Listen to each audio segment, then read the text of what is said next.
देखिए, आज के समय में जमीन जायदाद को हड़पना इतना आसान नहीं है कि आपकी जमीन को और आपका जो मकान है, आपका खेती वाला जमीन है या आपका जो जिस पर मकान बना हुआ है वो जमीन है और इसको कोई हड़प ले। आज देख सकते हैं ना, जमीन का विवाद हो रहा है। ये विवाद जो है दो परिवार में आपस में जो लड़ रहे हैं, ये दो परिवार है।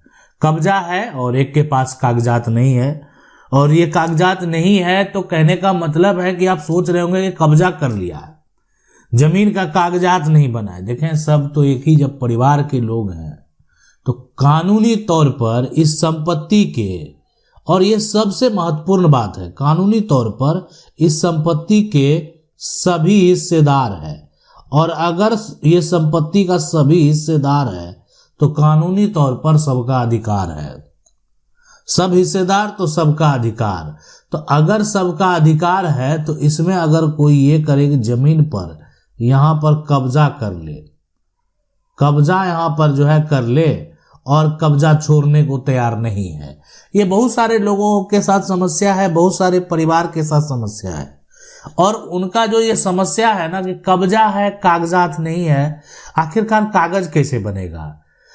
अब सबसे बड़ा समस्या ये है कि देखें, कब्जा करने वाले, हम ये बहुत बार बता चुके हैं कि कब्जा करने वाले बाहर लोग हैं, कोई लेना देना नहीं है उससे। लेकिन आज जमीन पर कब्जा करने वाले जो है ये सभी हिस्सेदार हैं, यानी सभी एक तरह से देखा जाए तो परिवार के, यानी परिवार के लोग हैं, सभी परिवार के लोग हैं। तो ऐसे सिचुएशन, ऐसे कंडीशन में आखिरकार क्या होगा। और ये जानकारी आपके लिए बेहद जरूरी है कि परिवार का लोग जब जमीन पर कब्जा करता है ना, आप देख सकते हैं जमीन का टुकड़ा है, अब ये दोनों आपस में बहस कर रहे हैं। अब ये जो परिवार कह रहे हैं नहीं, आज से हम कब्जा किए हुए हैं, आज से मेरे पास वो जमीन है, आज से हम उस जमीन पर खेती कर रहे हैं। लेकिन सबसे बड़ा सवाल है कि ये जमीन जो है यानी एक ज्वाइंट प्रॉपर्टी है, और जो जिसको हम लोग बोलते हैं कि ज्वाइंट प्रॉपर्टी है। अब ये जो है प्रॉपर्टी जो है संयुक्त है, और सबसे बड़ा है कि ये जो है ना यहाँ पर ये अनडिवाइडेड है, अनडिवाइडेड, इसको जो है ना डिवाइड नहीं किया गया, अविभाजित है ये, जिसको बोलते हैं अविभाजित जमीन। तो ऐसा जो जमीन होता है ना कि यदि जमीन पर आपका कब्जा है, आपके पास जमीन के कागज नहीं है, अरे कागज आपके पास नहीं है तो इसका मतलब आपका अधिकार खत्म नहीं हुआ। यानी ऐसी जमीन का जो टुकड़ा होता है, इसमें सभी हिस्सेदार जो होते हैं, सभी हिस्सेदार का बराबर अधिकार होता है। सभी हिस्सेदार का अधिकार क्या होगा, यानी ये अधिकार बराबर होगा, सभी लोग हक का दावा कर सकते हैं। लेकिन अब है कि परिवार का जो लोग कब्जा किए हुए उससे हमको कब्जा भी वापस लेना है। कोई एक मालिक बन के बैठा है, खेती कर रहा है, खेती से आए हुए जो पैसे होते हैं वो उसका इनकम ले रहा है, मुझे जो है एक तरह से नहीं हक दे रहा है। हम मांगने जाते हैं तो जो है लड़ाई झगड़ा करता है, यानी साथ में ये कहें कि मारपीट करने का प्रयास करता है। ये समस्या का हल आखिरकार कैसे निकलेगा, तो हल निकलेगा, हल जो है, जो मारपीट करने पर उतारू होता है उसको मारपीट जो है का सोचने दीजिए। वो ऐसा सोच रहा है कि हम आपको जो है कि जैसे आएगा जमीन पर कब्जा करने के लिए हम मारेंगे, पीटेंगे, है ना, कोई डर से बोल पाएगा मेरे डर से। तो ये आप देख सकते हैं, मान लेते हैं ये सभी महिलाएं हैं, सभी महिलाएं मिलकर जो है इनके ऊपर अटैक कर देते हैं, तो ये है कि अपना बचाव करते हैं। कल को ये महिलाओं के द्वारा जो है किसी प्रकार का आरोप ही लगा दिया जाए, गलत तरीके का जो है छूने का, गलत तरीके से टच करने का या अन्य किसी प्रकार का। देखें, उलझाने के लिए, फंसाने के लिए लोग कुछ भी कर देता है। तो आप अपना कानूनी रास्ता जो है ना अपनाएं। अब यहाँ पर तो मौखिक बात सुनने को तैयार है, परिवार मारपीट पर उतारू हो जाता है तो मौखिक कहाँ से सुनेगा। तो यहाँ पर सीधी सी बात है कि मेरा परिवार में जो है ना सहमति है ही नहीं, सहमति ना हो तो बस एक काम करें। तो एक काम, ये सबसे महत्वपूर्ण काम है, वो है पार्टीशन सूट। आखिरकार पार्टीशन सूट काम कब आएगा, तो इसमें जैसे ये पार्टीशन सूट का मामला कोर्ट में जाएगा ना, तो जितने हिस्सेदार है ना पूछा जाएगा, ये सबका दादा परदादा की जमीन है, काहे नहीं इसकी जमीन को आप अलग कर रहे हैं? आप इनकी जमीन को बंटवारा करके क्यों नहीं दे रहे हैं? इनका शेयर है कि नहीं है? इनका हक है कि नहीं है? तो क्यों नहीं दे रहे हैं? क्या कारण है? जज साहब जो है या वकील जो आपके अगेंस्ट रहेंगे वो भी आपसे सवाल करेंगे, और ये सवाल तो जायज है ना। आप किसी हिस्सेदार के हिस्से की जमीन को हड़प नहीं सकते, ये सवाल तो किया ही जाएगा। यानी पार्टीशन सूट जो है ये मुकदमा आपको करना है, कहां मुकदमा करेंगे? ये मुकदमा करेंगे सिविल कोर्ट में, ठीक है। यानी आप सिविल कोर्ट जाएंगे और सिविल कोर्ट में आपको क्या करना है? केस फाइल कर देना। केस करना है, मुकदमा करना है कि आपके साथ क्या समस्या हुआ है।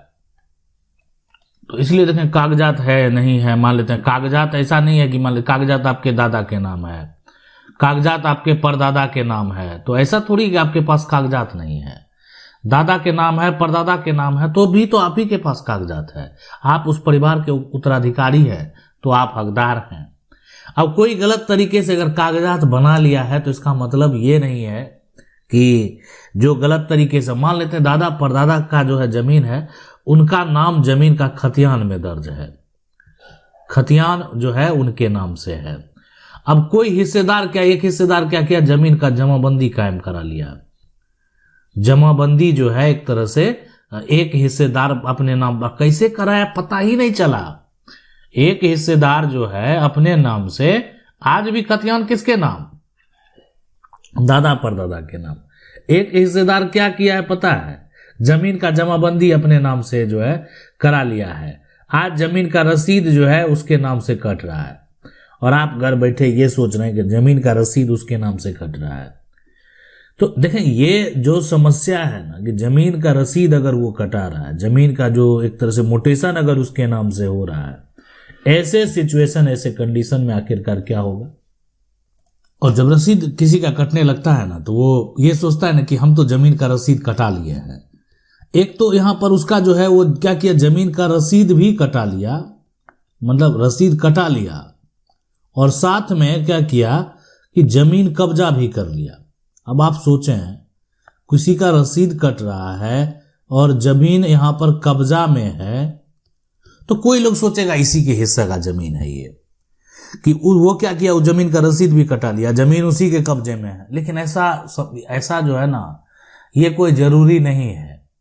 अगर यहां पर जो भी हुआ है उसमें उसके हिस्सेदार, उसके परिवार के वंशज जो है ना, वो सहमत नहीं है, मतलब ये है कि वो इस बात का विरोध कर रहे हैं, उनको समस्या है, तो ऐसे सिचुएशन, ऐसे कंडीशन में जो है, इसलिए कि आज भी ये जो प्रॉपर्टी है ना, ये एक तरह से कानूनी तरीके से जॉइंट प्रॉपर्टी है, और जॉइंट जो प्रॉपर्टी है उसमें, यानी जॉइंट प्रॉपर्टी ये हो गया दादा परदादा पैतृक जमीन है, पूर्वज की जमीन है, और इसमें सभी हिस्सेदार की सबसे बड़ी चीज होती है, वो होती है सहमति।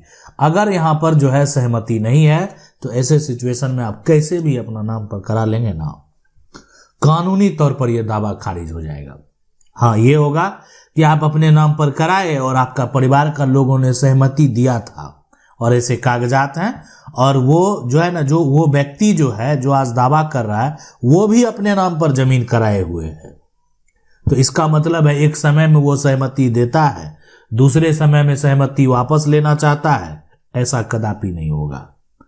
तो यहां पर आपकी दावेदारी जो है वो जायज हो सकती है, लेकिन अगर कोई गलत तरीके से अपने नाम पर दस्तावेज तैयार करवा लिए हैं तो दस्तावेज बनाकर जो है वो जमीन का मालिक नहीं बन सकता है, ठीक है। यानी कोई भी व्यक्ति जो है ना, जब तक जमीन का बंटवारा नहीं होता है, जब तक एक फैमिली सेटलमेंट नहीं होता है, ये लोग बंटवारा कैसे करते हैं? आज के समय में सबसे आसान तरीका होता है आपसी समझौता, और ये आपसी समझौता जो है ना, ये लोग करते हैं और जमीन का बंटवारा कर लेते हैं। अब ये जो होता है ये मौखिक तौर पर लोग कर लेते हैं। दूसरा यहाँ पर एक तरीका हो जाता है, वो होता है लिखित समझौता का, यानी जो है लिखित तौर पर भी वो क्या करते हैं, समझौता करते हैं। तो ये जो प्रक्रिया है ना, इसके बाद होता है कि नहीं ये सब जो है संभव नहीं है, तो फिर पार्टीशन सूट सिविल कोर्ट में ये विकल्प होता है। नहीं मान लेते अगर ये दोनों से जमीन का बंटवारा हुआ तभी तो लोग कोर्ट जाएंगे, अन्यथा कोर्ट क्यों जाएंगे, क्या वजह है। तो वहां पर जो है ना सब जब समस्या ये उत्पन्न होता है कि आपके हिस्से की जमीन को बेचा गया, इसलिए कि जो आपका अधिकार मान लेते हैं बहुत एक हिस्सेदार जो है ना ये टुकड़ा बेच दिए, दूसरा टुकड़ा बेच दिए, फिर एक टुकड़ा बेच दिए, तो जितना जमीन कोई हिस्सेदार अगर ज्वाइंट प्रॉपर्टी अगर है और ज्वाइंट प्रॉपर्टी की अगर बात होती है तो उसमें अगर कोई हिस्सेदार अगर जमीन बेचा है, यानी कोई भी हिस्सेदार है जिसका हक होता है, अब अगर क्या किया वो जमीन बेच दिया, उसको जरूरत था बेच दिया, तो बेच दिया तो वो बेचने के लिए आपने जो है ना आपको तो एक तरह से बेचने पर भी चाहे तो रोक लगा सकते हैं, जिसको हम लोग बोलते हैं ऑब्जेक्शन लगाना, इसलिए ज्वाइंट प्रॉपर्टी है, आपत्ति दर्ज करना। लेकिन आपने आज तक आपत्ति दर्ज नहीं की, आपत्ति दर्ज नहीं की तो यहां पर क्या होता है कि जिसने बेचा, कोई हिस्सेदार क्या किया यहां पर बेच दिया, तो जिसने बेचा उसी का हिस्सा जाएगा। तो ये आप जो है ना जिसने बेचा उसी का हिस्सा जाएगा, ये जवाब लिखित तौर पर जब मान लेते हैं, मौखिक तौर पर वो मानने को तैयार नहीं है, वो शेष जमीन बचा हुआ जमीन में फिर आधा लेना चाहता है, जबकि ऐसा तो होगा नहीं, एक हिस्सेदार को अधिक जमीन मिलना चाहिए, कहे दूसरा हिस्सेदार जमीन बेचा है। तो ये हो गया कि आपस में बैठकर अगर लिखित समझौता वो लोग कर लेते हैं, ठीक है, नहीं करते हैं तो एक विकल्प है partition suit. Partition suit court में तो जब आप खुद लिख कर देंगे कि ये तो जमीन मेरा भाई बेच लिया है, तो अब किस बात का हक मांग रहा है। तो ये तमाम चीजें जो है एक तरह से जब मामले उठते हैं तो इसका निष्कर्ष निकलता है कोर्ट से। बहुत लोग जो है ना जमीन का रसीद कटाकर जमीन कब्जा कर करके ये सोचते हैं कि ये आज से थोड़ी है, 12 साल से है। देखें परिवार के एक तरह से जो है ना जब ज्वाइंट प्रॉपर्टी की बात होती है, जब पैतृक संपत्ति की बात होती है, तो यहां पर ये 12 साल वाला और साथ में जो एडवर्स पोजीशन है, एडवर्स पोजीशन का कोई कॉन्सेप्ट नहीं होता, यानी एडवर्स पोजीशन का यहां पर किसी प्रकार का कोई दावा जो है नहीं कर सकता। एडवर्स पोजीशन के आधार पर कोई अगर ये सोच रहा है कि हम यहां पर मालिकाना हक प्राप्त कर लेंगे तो ये नहीं हो सकता, कदापि नहीं हो सकता है। इसलिए कि ये हिस्से एक तरह से ज्वाइंट प्रॉपर्टी है, पैतृक संपत्ति है, सभी लोगों का समान अधिकार है। और परिवार के केस में ना, परिवार में जब एक तरह से सब हिस्सेदार ही है तो यहाँ पर कब्जा के आधार पर दावा कैसे होगा, कब्जा के आधार पर यहाँ पर दावा नहीं चलता उस व्यक्ति का। तो इसलिए जो है ऐसे सिचुएशन में ये इसके आधार पर तो आप एक तरह से मालिक बन ही नहीं सकते, बस पोजीशन के आधार पर तो वो मालिक बनेंगे जिनका आप जो आपकी जमीन से कोई लेना देना नहीं है, जो आपके परिवार के हिस्सेदार नहीं है, वो मालिक बन सकते हैं। आशा करते हैं वीडियो अच्छा लगा होगा। वीडियो को लाइक जरूर कर दें, चैनल को पहली बार देख रहे हैं सब्सक्राइब करके जो बेल आइकन है उसको जरूर दबा लें। मिलते हैं अगले वीडियो में, तब तक के लिए जय हिंद।